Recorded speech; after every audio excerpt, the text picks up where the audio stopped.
What's up, guys? It's Coach Grant with First Down Training, and today we're going to be breaking down some of the best route running from Week 2 of the NFL this year. We're going to be talking about really just a release off the line that you can use, how to stop on a dime and sell vertical. We're going to be talking about how to run a post out, and then we're going to be talking about how to get a DB to flip his hips so you could get to that blind spot, or you could just accelerate and beat him on that speed turn, okay? And guys, also, if you are a receiver and you want to get better hands, check out that link in the description. It says improve your hands in 30 days. It's a full 30-day program that you don't need a quarterback for. Check out that link in the description, guys. It says improve your hands in only 30 days. Let's get started with this breakdown. So, first things first, we're going to be looking at this release from Davante Adams. I think this is one of the best releases from the weekend, and this is something that we normally don't see a whole lot from him, right? You see like usually a quick hesitation, 1-2, and then he goes, but he's got some time to work in this scenario. Rodgers knows, okay, this is a one-on-one situation. I like my guy. I know he could get separation off the line. Probably got the best releases in the game. Let him work this route, get some separation, and then go. So what he does here is he works this like slide release, right? He slides into open area, slides into this range where this DB has to make a decision, then hits him with this 1-2. That's textbook right there. Anytime you work a slide release, this should be the technique that you're doing. More commonly, people slide to the outside, right? They'll slide to the outside, hit that 1-2, get that DB to turn his hips, and then we break back underneath. But now we slide to the inside. You see how Adams, when he slides, he's making this DB make a decision. So what I mean by that is this DB has either got to shuffle with him and try to watch his hips, which is a bad idea because if Adams throws this move like he does, it's going to get him to lean to the inside, which is ultimately what happened. Or he's got to be able to come at him with hands and leave his frame because Adams is in such a good range, right? If we're in this range to where the DB can't touch us from a good base, he has to address us. That's going to get him off balance. I have a plan for my hands and I just get to this out right now, or I work this move, I work one single stick and then go, right? But because we're in this open area and he changed up his tempo on this, right? That slide changes up the tempo. That gets that DB's feet to start guessing. He doesn't know what to do. He kind of works with him.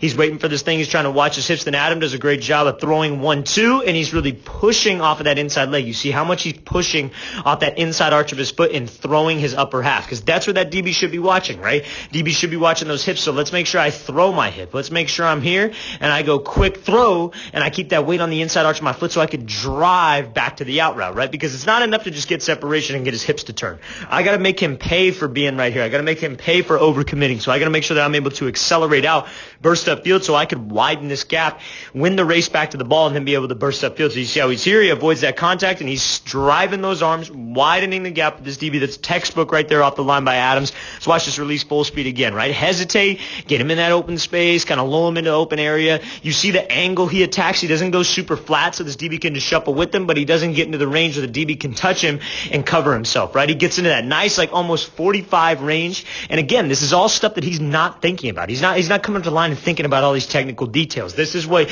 you guys should be working when you practice. This is how you guys should be thinking about when you're repping these drills, so you understand the concepts and you understand the reason why. A lot of people could do the technique. They don't understand the reason why behind it. Let's watch this thing full speed one more time. So he slides here, 1-2. Throw that upper half, make sure I'm pushing off the inside arch, and drive out. That's a great job here. So now we're going to be looking at this stop route from DK Metcalf here.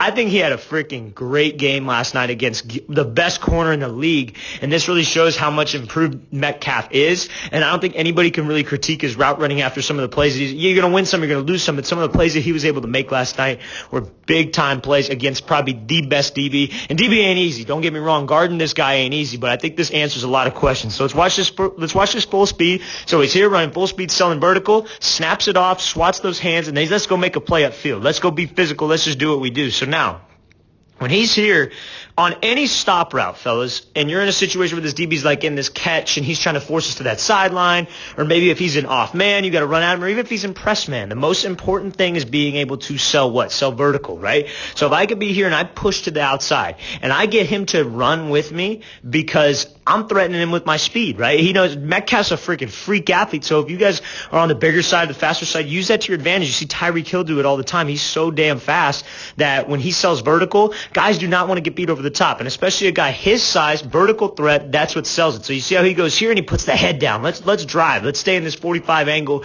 Let's really try to run. Let's make Gilmore think I'm just trying to run right past him right now and just go. Gilmore does a good job of getting physical, but what does Metcalf do? Right when he snaps, he swats that arm. And you see where he's swatting. He's swatting right at that elbow. That's the key. What a lot of people do on a stop, younger guys, is they'll run up and they'll start slowing down about here and their steps will get real choppy, and then they'll put their hand on the DB. They'll put the hand first first, they'll start chopping, then they break down.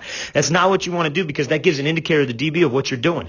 You put that hand on him early, then he's thinking, oh shit, he's going to stop it off. Nobody runs a fade with their hand on him, right? Let's get those hands off, but let's wait till the last possible second and drop. And you see on this stop route, this is what I teach. I teach the snap on the inside leg on a stop route. I know it's a question a lot of people ask. You can snap on the outside leg, don't get me wrong, but on the inside leg, you're able to just snap and then hook the outside one around and just sit right there in space, and the ball should be out on time. But again, if we can push vertical, get the DB to turn his hips, then we attack that point of control and be physical, which is that elbow, and you chop him by. That forces his hips to lock. This is all the separation you need when you got a quarterback like Russell Wilson and you got an explosive guy out there like Metcalf and the ball's out on time, right? So I snap it off, and while I'm snapping, I chop, right? You snap and you chop. You attack the point of control, elbow, get him to turn those hips, and I'm able to just drop it right now. Now, this is great because you see how Metcalf's able to drop those hips.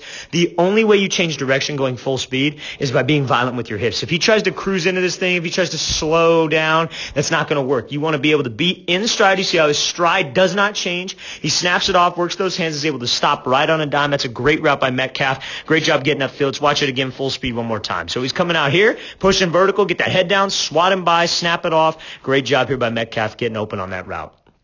So now we're going to be looking at Calvin Ridley here. We're going to be talking about this post out and how he's able to get out of this thing. One thing I think he maybe could have done a little bit better on this, but also how he's able to widen the gap with the DB and get him to bite on this post fake. Great job stretching out over the line as well. So now when we're here and we got to run this post out, the whole goal is to get everybody to think that this is like a bang eight. This would be like off a situation where you're running a bang eight, and maybe they've been hitting this bang eight a bunch that game.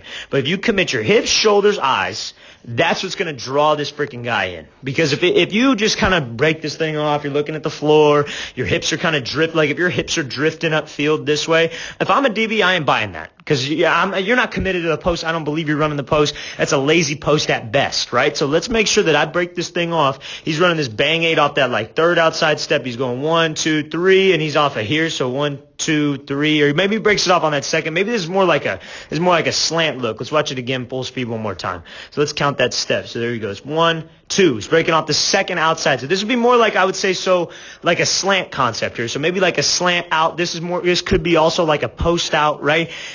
Whichever one that you guys would like to think too, but they've probably been beating them on a slant. Now let's draw this freaking guy in. Maybe they're hitting play action in the backfield, and then let's get this thing out, right? That's a situation that you could work this thing. But if we're hitting slant after slant after slant, we got to be able to make it all look the same. And same thing if we're running a post. Same thing if it's a post corner, not a post out. It's got to be freaking post, looks the same, snap it off. That's how we manipulate this DB. That's how we could get in his head, right? So when he breaks here and he snaps this thing off on that inside leg, when you want to run this like blaze out, right? That's what some people call it, post out, slant out in this case maybe. But on a deeper note, like maybe on that third inside rather than or that like fifth step to the post, I should say. When we want to snap this thing off, it's the same idea. You want to get low, right? You want to be able to get your chest down. But you see, the one thing I think he maybe could have done a little bit better on this is you see how he flung those arms out wide, right? Now, what that does is that causes you to kind of pause at the top. If he were to snap right here, snap and just keep running those arms and really run and rip those arms across and think of this elbow like he wants to elbow somebody behind him, he could have gotten his hips turned just a little bit quicker. But again, you see how he snaps here, snap, pivot, hook, because that's what gets his hips turned, right? Draw this DB in, get him to commit to that post, and now it's a foot race, right? We didn't get all the separation in the world, and we kind of took a little bit too much time at the top of the route